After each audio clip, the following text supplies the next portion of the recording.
Alan, he's part of both the Burlington Historical Society as well as the Friends of Freeman Station.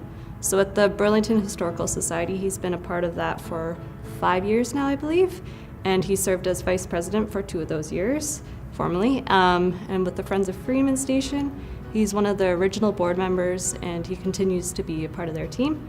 And with their team, they've worked towards getting the Freeman Station to try and conserve it and restore it. And it's kind of important because it's preserving part of Burlington's history. When he kind of moved to Burlington, I think he kind of wanted to preserve what was here.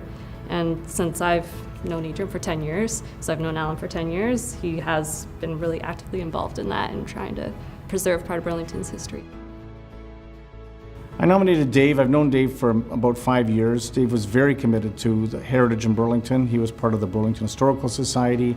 He was part of the various groups, Hug Group, Doors Open, and he had a real strength and commitment towards the heritage of Burlington. Well, Dave passed away last year. Suddenly, he had some health issues, but he's certainly involved in all steps of history and getting people aware of our history and our culture, and he was tirelessly working towards that. I think Dave would be very happy to know the progress that's going on with the Freeman Station. We've come a long way. It's getting a new roof this year, and we hope to have it open in the very near future, maybe next year, maybe the year after. But he'd be very thrilled to know that that's on track and it's on budget, that it's going to be done, and he would have enjoyed that.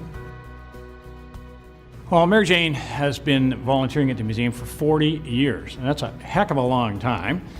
40 years. And so you think of all the different changes that have taken place in the city of Burlington over the last 40 years and what she has done for the museums in that 40 years, all the different things that she has done at both Joseph Brant Museum and Ireland House. It's hard to come across someone who is committed to an organization for that length of time, and all the different things that she's done at the museums, such as even being the receptionist, all the way to painting, to gardening, to costume collection. You may not know that the Burlington Museums has the second largest costume collection in Ontario after the ROM, and so over the years she has helped curate that museum and done some repairs on some of the costumes, etc., and cataloged them, those kind of things. Over those years that I talked about earlier, she has done many things, and she just has an infectious way about her, and just helps all the people around her, from students who come into the museums as volunteers right through to people she's worked with over the last 20 or 30 years. She just has a positive influence on all those people, which tends to make them a better citizen of Burlington.